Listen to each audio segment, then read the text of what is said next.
요한복음 12장 37절에서 50절 말씀 한 절씩 교도할 때 제가 먼저 읽겠습니다. 이렇게 많은 표적을 그들 앞에서 행하셨으나 그를 믿지 아니하니 이는 선지자 이사야의 말씀을 이루려 하심이라. 이르되 주여 우리에게서 들은 바를 누가 믿었으며 주의 팔이 누구에게 나타났나이까 하였더라. 그들이 능히 믿지 못한 것은 이 때문이니 곧 이사야가 다시 일렀으되 그들의 눈을 멀게 하시고 그들의 마음을 완고하게 하셨으니 이는 그들로 하여금 눈으로 보고 마음으로 깨닫고 돌이켜 내게 고침을 받지 못하게 하려 함이라 하였음이더라. 이사야가 이렇게 말한 것은 주의 영광을 보고 주를 가리켜 말한 것이라. 그러나 관리 중에도 그를 믿는 자가 많되 바리새인들 때문에 드러나게 말하지 못하니 이는 출교를 당할까 두려워함이라. 그들은 사람의 영광을 하나님의 영광보다 더 사랑하였더라. 예수께서 외쳐 이르시되 나를 믿는 자는 나를 믿는 것이 아니요 나를 보내신 이를 믿는 것이며 나를 보는 자는 나를 보내신 이를 보는 것이니라. 나는 빛으로 세상에 왔나니 물은 나를 믿는 자로 어둠에 거하지 않게 하려 함이로라. 사람이 내 말을 듣고 지키지 아니할지라도 내가 그를 심판하지 아니하노라. 내가 온 것은 세상을 심판하려 함이 아니요 세상을 구원하려 함이로라. 나를 저버리고 내 말을 받지 아니하는 자를 심판할 리가 있으니 곧 내가 한 그 말이 마지막 날에 그를 심판하리라. 내가 내 자유로 말하는 것이 아니요 나를 보내신 아버지께서 내가 말할 것과 이를 것을 친히 명령하여 주셨으니 나는 그의 명령이 영생인 줄 아노라. 그러므로 내가 이르는 것은 내 아버지께서 내게 말씀하신 그대로이라 하시니라. 아멘. 네, 오늘은 세상을 구원하려 함이로라는 제목으로 할 말씀을 나누겠습니다. 지난주에는 예수님의 겟세마네 기도의 버금가는 주님의 고백과 또 기도를 중심으로 우리가 함께 말씀을 나누었습니다. 예수님은 자신이 당할 죽음 앞에서 마음이 괴로워서 나를 구원하여 이 뜰을 면하게 해달라라고 간구하셨지만 그러나 내가 이를 위하여 이때에 왔다라고 결단하셨습니다. 아버지의 거룩하신 뜻을 이루시려는 순종이었습니다. 아버지의 뜻은 세상을 심판하여 이 세상의 임금을 쫓아내시며 또 아들이 땅에서 들렸을 때에 모든 사람들을 생명으로 이끄시는 것이었습니다. 그런데 이 말을 듣던 무리들이 율법에서 그리스도가 영원히 계시다 하지 않았느냐? 어찌 인자가 들려야 된다고 말하느냐? 왜 죽음을 말하냐고 반문합니다. 그런 자는 그리스도일 수가 없다는 것이죠. 과거 가이사랴 빌립보에서 예수님께서 제자들에게 자신이 죽임을 당하고 사흘 만에 다시 살아낼 것을 말씀하셨을 때에 베드로가 이 일이 결코 죽게 미치지 않을 것이다 라고 막아섰던 그 반응과 비슷합니다. 이처럼 예수를 따르는 제자들에게도 이 예수님의 죽음은 받아들이기 힘든 것이었습니다. 예수님께서 그 백성들을 위해서 죽겠다라고 하셨지만 그 의미를 이해하고 기뻐하는 자들이 없었습니다. 이처럼 빛이신 주님께서 그들과 함께 계시며 말씀을 전하셨지만 많은 사람들은 여전히 영적 어둠 가운데 있었던 것입니다. 오늘로 요한복음 강의 60번째이고 또 요한복음 12장에 이제 마무리됩니다. 제가 지난번 11장을 시작할 때에 설명드렸던 것처럼 요한복음은 이 서론과 결론부를 제외하고 1장부터 12장까지를 표적의 책, 그리고 13장부터 20장까지를 영광의 책이라고 분류합니다. 그 중에서도 이 11장과 12장은 표적의 책을 영광의 책으로 이어주는 중요한 연결고리 역할을 합니다. 그리고 그 연결고리에서 중요한 사건은 중요한 표적이자 마지막 표적은 죽은 나사로를 살리신 기적이었습니다.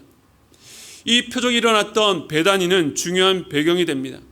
예수님은 계시던 곳에서 베다니로 나가셔서 죽은 나사로를 살리셨고 잠시 그곳을 떠나셨다가 다시 베다니로 들어오셔서 잔치에 참여하셨습니다.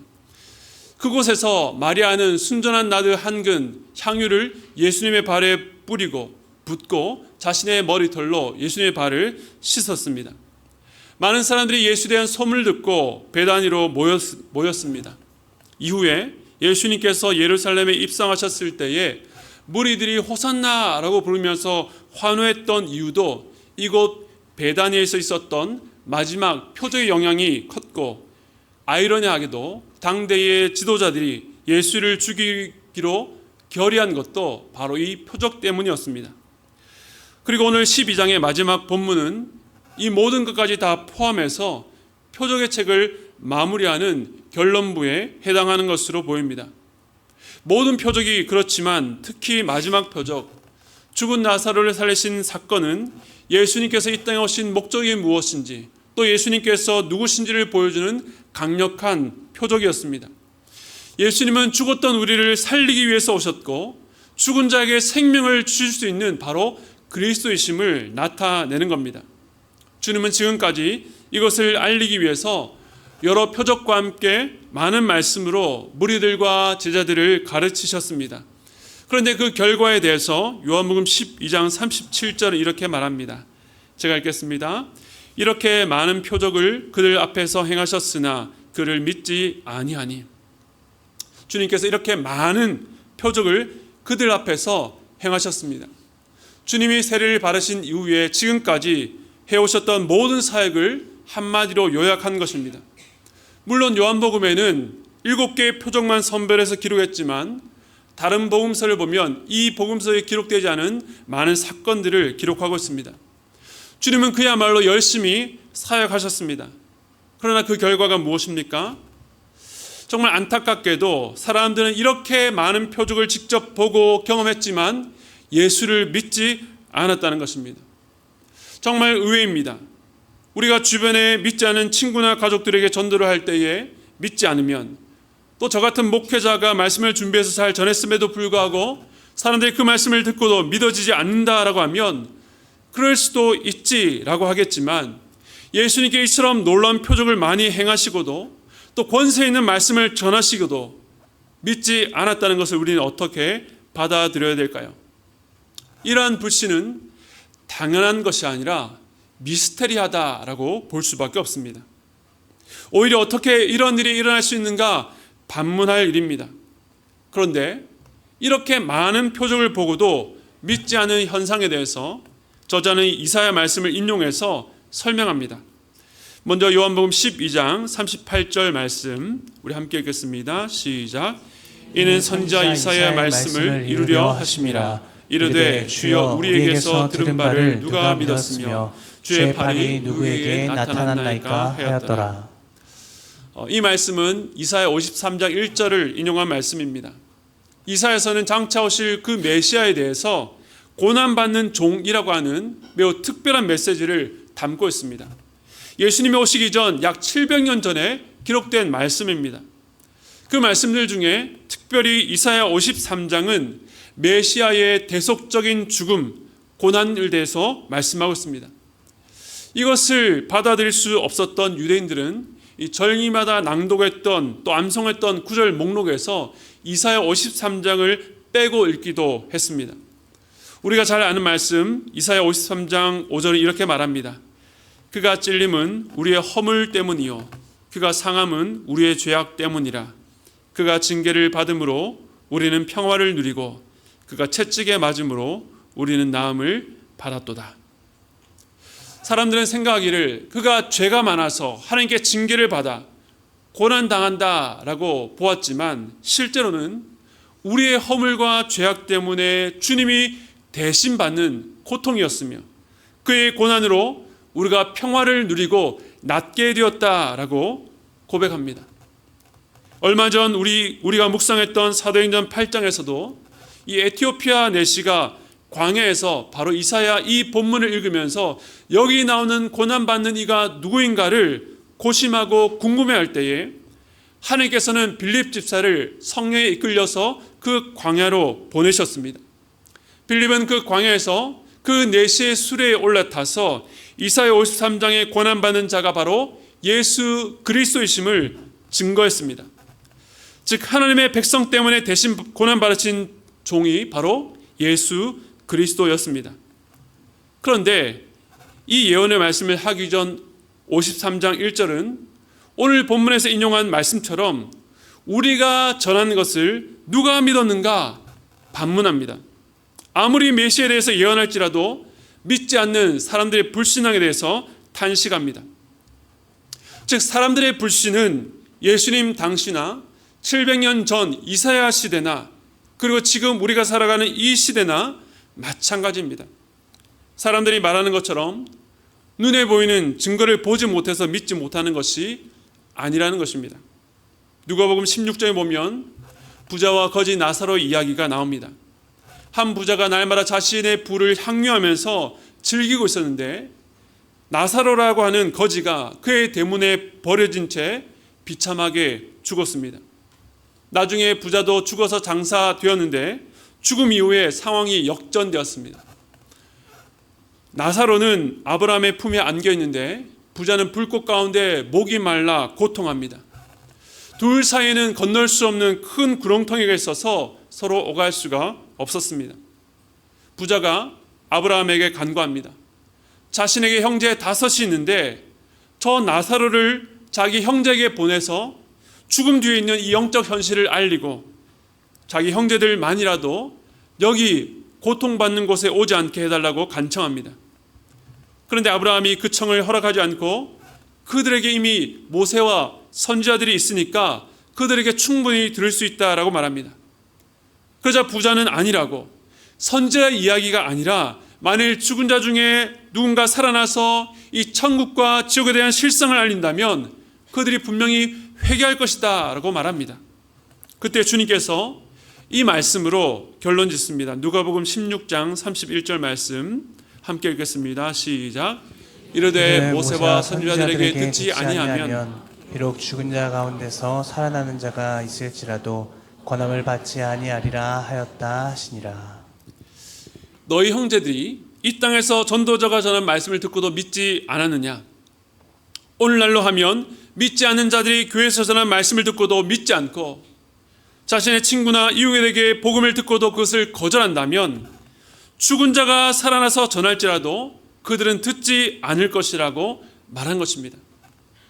우리가 전하는 복음의 권위가 죽은 자가 전하는 것 이상으로 대단하다는 것입니다. 사람들은 눈앞에 증거를 보여주면 믿겠다라고 하지만 믿음은 신기하고 놀라운 기적을 본다고 가질 수 있는 것이 아닙니다. 사람들이 예수님에 대한 말씀을 듣고도 믿지 않은 것은 어제 오늘 일이 아니라 지난 모든 역사, 모든 지역에서 늘 있어 왔던 일입니다. 그리고 그 불신에는 더 근본적인 원인과 이유가 있습니다. 도대체 왜 사람들이 확실한 증거를 보고도 믿지 않는가? 그 이유에 대해서 이사야 말씀을 또다시 인용합니다. 요한복음 12장 39절과 40절 말씀 우리 함께 읽겠습니다. 시작. 그들이 능히 믿지 못한 것은 이 때문이니 곧 이사야가 다시 일렀으되 그들의 눈을 멀게 하시고 그들의 마음을 완고하게 하셨으니 이는 그들로 하여금 눈으로 보고 마음으로 깨닫고 돌이켜 내게 고침을 받지 못하게 하려 함이라 하였음이더라. 이 말씀은 이사야가 하나님께 부름받은 그 소명장으로 알려진 6장에 나오는 말씀입니다. 그런데 이사야서는 그 앞에 1장부터 5장까지를 보면 당시 남유다의 영적 상황을 폭로합니다. 그들의 배은망덕함은 가축보다도 못했고 계속 죄를 짓다가 하나님의 징계를 받아서 온몸이 상하고도 깨닫지 못하니 언제까지 맞겠냐라고 탄식합니다. 과거 거룩하고 아름다웠던 그 성읍이 소돔과 고모라처럼 되어버렸고 하나님께서 극상품 포도나무를 기대하며 심고 가꾸었지만 들포도를 맺었다라고 안타까워합니다. 그러면서 5장의 마지막이 이렇게 끝납니다. 이사야 5장 30절 말씀입니다. 그날에 그들이 바다 물결 소리같이 백성을 향하여 부르짖으리니 사람이 그 땅을 바라보면 흑암과 고난이 있고 빛은 구름에 가려서 어두우리라. 하나님을 배척하고 매를 맞아도 전혀 돌이킬 생각조차 못하고 심판을 향해 가는 이 나라는 흑암과 어두움 가운데 있다는 것입니다. 하나님은 이러한 때에 이사야를 불러서 하늘 말씀을 맡기시고 백성들에게 이 말씀을 전하라 명하셨습니다. 그런데 이렇게 사명을 주셨다면 이제 내가 말씀을 전하고 놀라운 표적을 행할 때에 허다한 무리들이 회개하고 돌아올 것이다 라고 약속하지 않고 오늘 본문처럼 그들은 내가 말한 그 말씀을 듣고도 돌이키지 않을 것이라고 말씀하셨습니다. 그런데 더 충격적인 것은 그렇게 그들이 믿지 못하는 이유가 하나님께서 그들의 눈을 멀게 하시고 그들의 마음을 완고하게 하셔서 말씀을 들어도 깨닫지 못하게 하셨기 때문이다라고 합니다. 즉 그들이 불신하는 이유는 하나님께서 그들을 영적 어둠 가운데 가두어 두셨기 때문이라는 것입니다.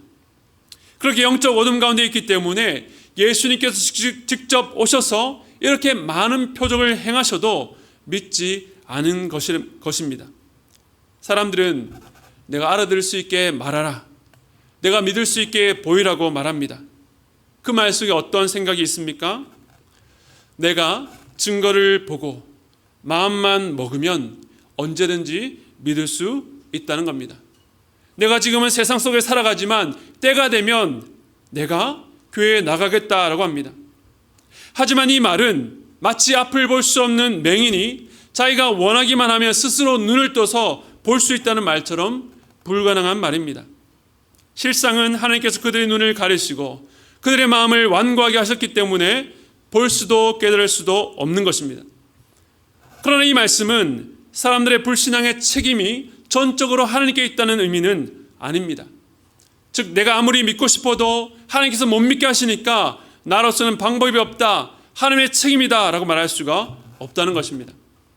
만약 그렇게 어둠에 가두어서 심판하는 것이 목적이었다면 그렇게 많은 선지자를 보내시고 또 아들이신 예수까지 보낼 필요가 없는 것이죠. 무엇보다 사람들이 이렇게 불신앙에 빠지게 된 것은 다름 아닌 그들의 죄 때문이었습니다. 로마서 1장 28절 이렇게 말합니다. 또한 그들이 마음에 하나님 두기를 싫어하며 하나님께서 그들을 그 상실한 마음대로 내버려 두사 합당하지 못한 일을 하게 하셨으니. 앞서 이사야 1장에서 5장 말씀에서 설명드렸던 것처럼 그들은 계속 하나님의 말씀을 거부했습니다. 선지자를 통해서 돌아오라고 거듭 말씀하셨지만 그들을 멸시했습니다. 그래서 하나님은 그 상실한 마음대로 그들을 내버려 두셨습니다. 어둠의 있기를 좋아하고 그곳에 있기를 원하는 그들의 마음대로 내버려 두셨습니다. 그러면 사람들은 또 말합니다. 아니 그래도 그렇지, 사랑의 하나님이라면 그래도 그들을 구원하셔야 되는 것 아닌가? 아무리 거절한다고 해도 그냥 내버려 두면 어떻게 하냐라고 말합니다. 그러나 하나님과 함께하는 것이 괴로운 자들에게 구원은 복된 소식이 아니라 오히려 저주처럼 여겨질 것입니다. 이런 말들은 결국 모든 것을 자기 뜻대로 하고 살면서도 원치 않는 결과에 대해서는 하나님께 책임을 지우는 사람들의 궤변이요 불신앙에 불과한 것입니다. 사람들의 불신앙에 대해서 이사야 말씀을 인용한 것은 그 불신의 책임이 하나님께 있다는 것이 아니라 이 불신이라는 것이 사람이 마음 먹는다고 해서 결코 스스로 벗어날 수 없다는 것, 우리 밖으로부터의 초월적인 능력이 아니고서는 벗어날 수 없다는 것을 강조하기 위해서입니다.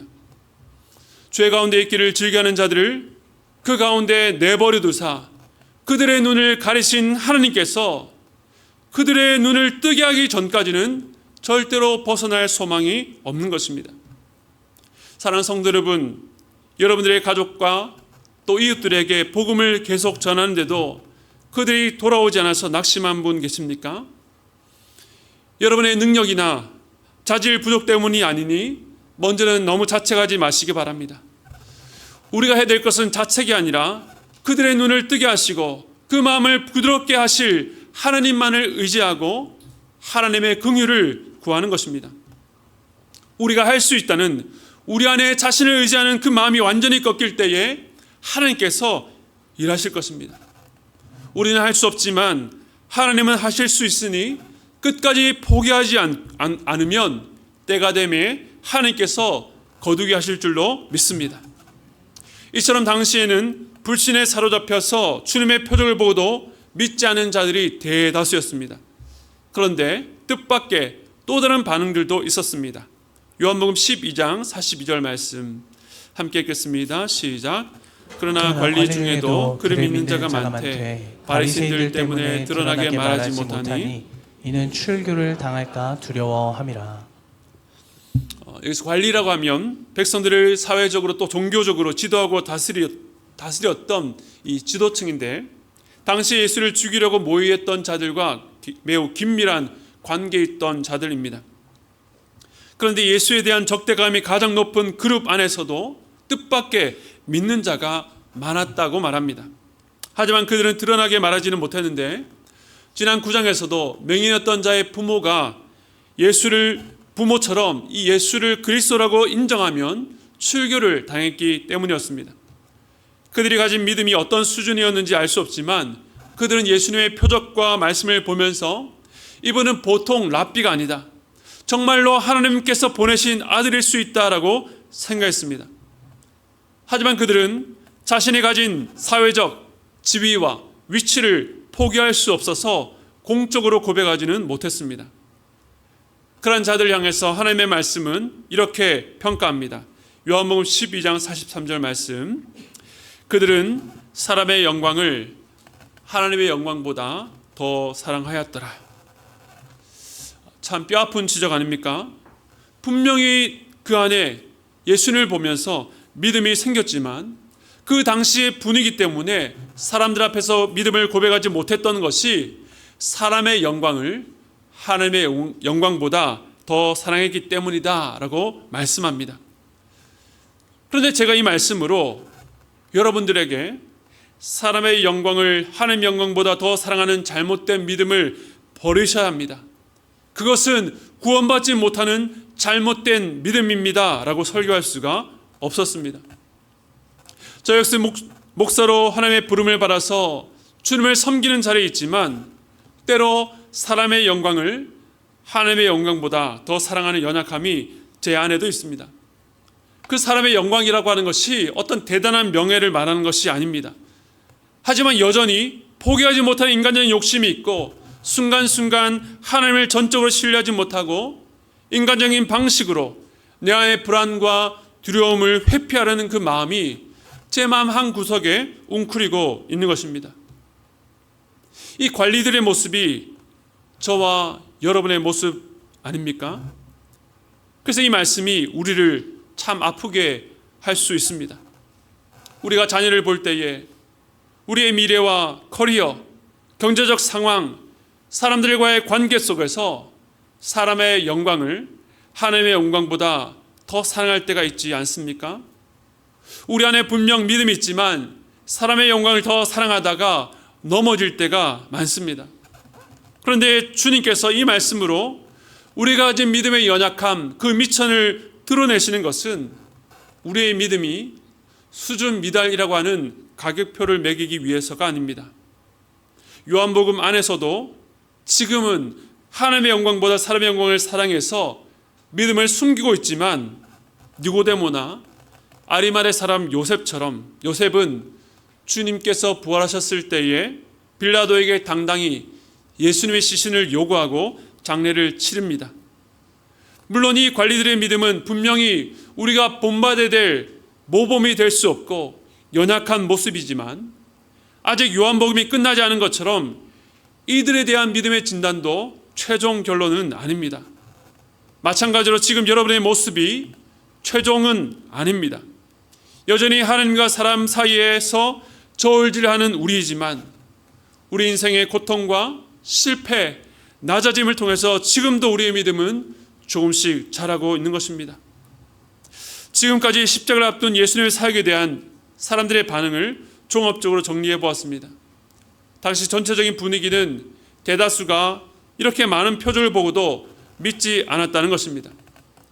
이것은 믿음이라는 것이 표적을 보았다고 당연히 생기는 것이 아니라 인간의 불신은 사람의 힘으로는 도저히 극복할 수 없는 절대적 한계라는 것을 보여줍니다. 그런데 이런 불신앙의 기류 중에서 의외의 반응이 있었는데 관리들 중에 소수가 아니라 다수가 예수를 믿었다는 것입니다.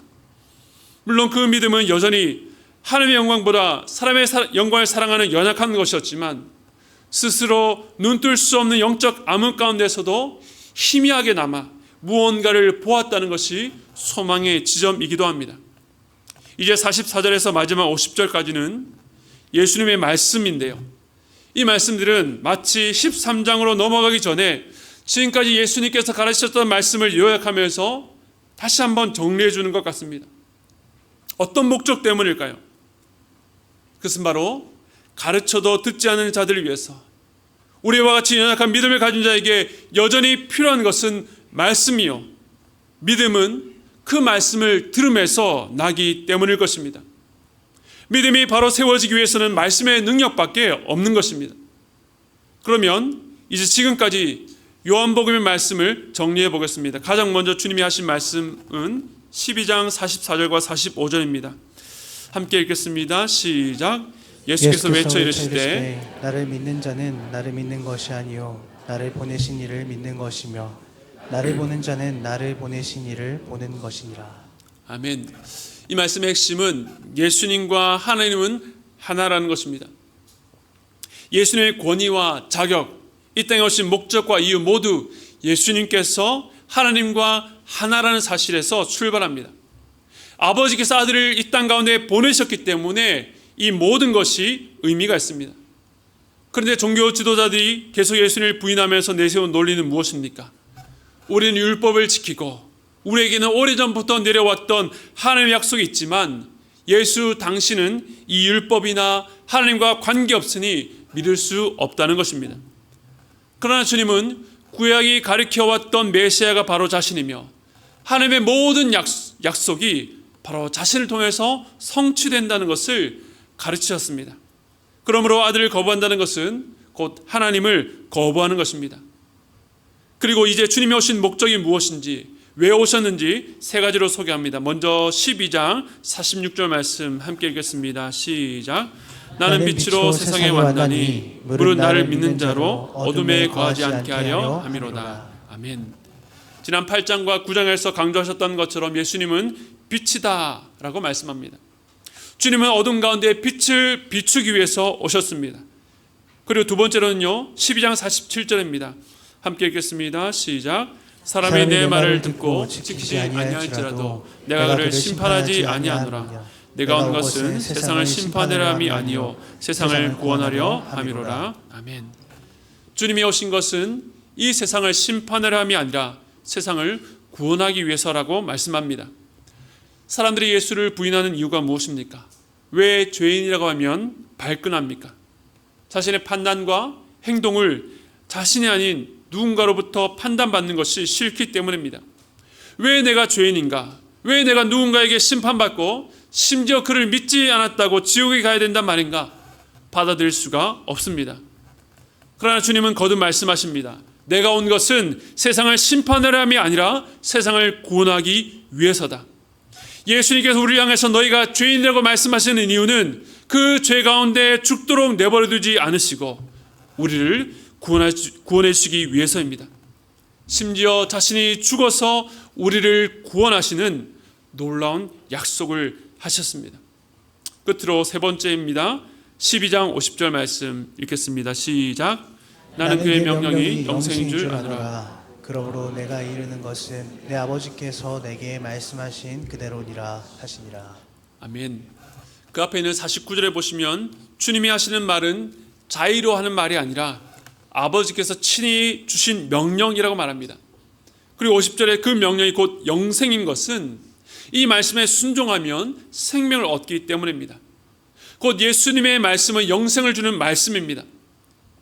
지금까지 살펴본 예수님의 말씀을 정리하면 주님은 빛이시요 구원이시며 영생입니다. 그렇다면 이런 말씀을 들어야 될 우리는 어떤 상태에 있습니까?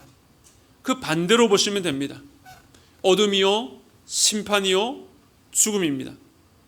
즉 어둠 속에 무지한 상태에 있어서 자신이 지금 심판 가운데 있는지 죽음에 있는지 모르는 죄인들을 위해서 예수님은 빛으로 오셔서 그들을 비추시며 심판 가운데 있는 자들을 구원하시고 죽은 자들에게 영생을 주어 살게 하십니다. 이제 요한복음 13장부터는 다음 단계로 넘어가는데 예수님께서 잡히시기 전날 밤 제자들을 모아놓고 가르쳤던 말씀이 이어서 십자가 죽음으로 이어집니다. 오늘 말씀은 그 이전에 예수님의 사역에 대한 사람들의 반응과 지금까지 예수님께서 자신에 대해서 증언했던 말씀을 요약적으로 설명합니다. 증거를 보고도 믿지 않으려는 사람들의 불신앙이 전혀 예상치 못한 결과가 아니라 하나님께서 이미 이스라엘을 통해 예언하신 말씀의 성취라는 것을 보여주었습니다. 불신앙은 사람이 자기 힘으로 벗어나고 싶다고 벗어날 수 없는 것입니다. 그리고 믿음을 가졌다고는 하나 여전히 사람의 영광을 사랑해서 둘 사이에서 머뭇거리는 연약한 믿음도 보았습니다. 그런데 이 두 반응은 한 사람 안에서 일어나는 과정처럼 보입니다. 표적을 보고도 믿지 못하는 완악함에서부터 연약하지만 그 안에 생명이 시작된 작은 믿음을 이어집니다. 저와 여러분 안에 일어나고 있는 일 아닙니까? 지금은 부족하지만 앞으로 완전한 믿음을 향해 나갈 수 있습니다. 왜 우리가 이것을 기대할 수 있습니까? 듣지 않으려는 우리에게 여전히 말씀하시는 주님의 은혜 때문입니다. 우리 안에 믿음을 일으켜 주셨고 그 연약한 믿음을 강하게 하시는 주님의 은혜 때문입니다. 그 주님의 은혜는 오늘도 말씀을 통해서 우리에게 주어집니다. 어둠 속에서 방황하고 헤매던 우리를 위해서 오늘도 말씀으로 빛을 비추시는 예수 그리스도. 우리의 죄된 모습을 보면 심판받아 마땅하지만 긍휼히 여기셔서 다시 기회를 주시며 우리를 구원하기 위해서 오늘도 일하시는 예수 그리스도.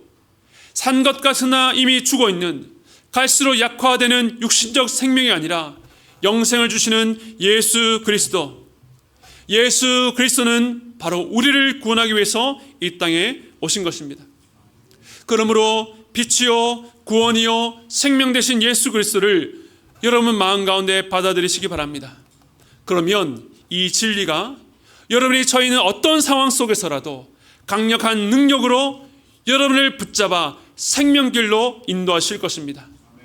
주님은 여러분의 삶의 자리에서 각자 믿음으로 싸우고 있는 것을 알고 계십니다. 인생의 큰 고통과 불안 가운데 혹은 과거의 상처로부터 관계의 어려움과 자신의 연약함으로 인해서 넘어지는 작고 연약한 믿음이지만 주님께서는 오늘도 그 믿음을 통해서 여러분 안에 일하고 계십니다. 우리의 믿음이 아무리 작고 연약하다 할지라도 그 믿음이 가리키는 분이 예수 그리스도이시기 때문에 주님은 우리를 끝까지 인도하실 것입니다. 그러므로 사람의 영광과 하나님의 영광 사이에서 갈팡질팡하던 우리가 하나님의 영광의 아름다움에 사로잡혀서 이전에 사랑했던 그 모든 것을 내려놓고 담대하게 나아가는 믿음의 사람 되시기를 축복합니다. 더 견고해질 믿음을 기대함으로 이 믿음의 싸움을 포기하지 말고 끝까지 나아가는 믿음의 사람 되시기를 주님의 이름으로 축복합니다. 우리 이 말씀을 기억하시면서 우리 주님을 보게 하소서 함께 찬양하도록 하겠습니다.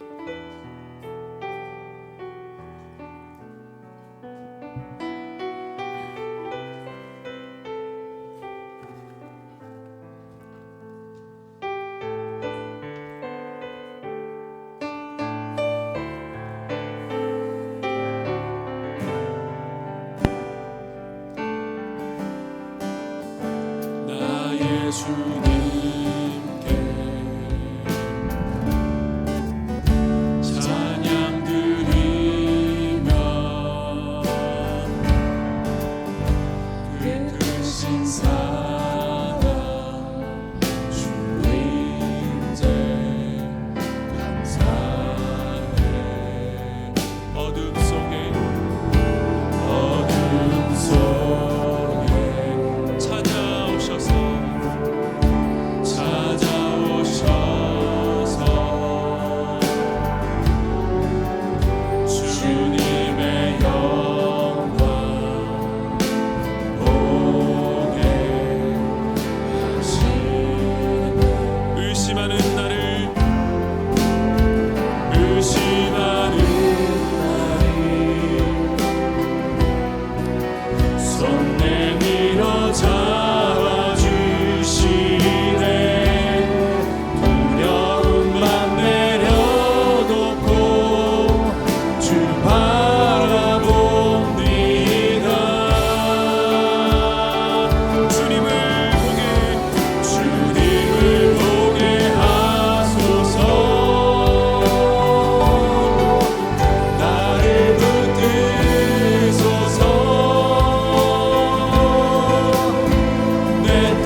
여러분, 믿음이라는 것은 한 번 받고 끝이 아니라 주님이 우리 안에 생명을 일으키셨다면 그 생명의 자라감이 있는 것처럼 그 믿음의 여정에서도 믿음의 자라감이 자연스럽게 따라오는 것입니다. 현재 여러분의 모습에 실망하고 좌절하신 분 있다면 그 믿음이 우리로부터 생긴 것이 아니라 하나님께로부터 생겼다는 것을 안다면 여러분의 넘어지는 자신을 바라보지 마시고 오늘도 우리에게 생명을 주신 그 주님의 손을 붙잡고 일어나는 여러분 되시기를 바랍니다. 주님은 의심한 우리를 붙잡으시고 우리로 하여금 믿음의 길을 걸어갈 수 있도록 그렇게 우리를 붙드십니다. 한번 구원했으니 이제는 너 혼자 살아라고 하는 것이 아니라 그 모든 믿음의 여정 가운데 우리를 붙드시며 우리의 모든 인생을 다해서 자원하는 심령으로 하나님의 영광을 이 땅의 그 어떤 것보다 사랑하는 자로 만들어 가실 것입니다. 그러므로 주님을 붙들고 나가는 여러분 되시기를 바랍니다. 또 혹시 여러분들 중에서 아직 믿지 못하겠다고 그 믿음을 거부하는 분 계십니까? 주님은 빛이요 심판이 아니라 구원하시러 오셨으며 죽음이 아니라 생명을 위해서 오셨지만 언제까지나 이 기회가 주어지지 않습니다. 12장 48절에 이렇게 말합니다. 나를 저버리고 내 말을 받지 않은 자를 심판할 이가 있으니 곧 내가 한 그 말이 마지막 날에 그를 심판하리라. 언제인지는 모르지만 우리 모두에게 예정된 마지막 날이 오기 전에 오늘 이 주님 말씀을 받을 기회를 잡으시기 바랍니다. 빛이시요 구원이시요 생명이신 그 주님을 붙들고 이 험한 세상을 주님과 함께 살겠습니다. 그 주님을 의지하며 살겠습니다. 나를 의지하지 않고 이제는 주님과 함께 걸어가겠습니다 라고 결단하는 이 시간 되기를 축복합니다. 우리 시간에 함께 주님 앞에 주여 부르시면서 기도하도록 하겠습니다. 주여! 하나님 아버지, 우리가 주님을 부르는 것은 우리 안에 어떤 하나님 우리에게 믿음을 허락해 주셔서 감사합니다.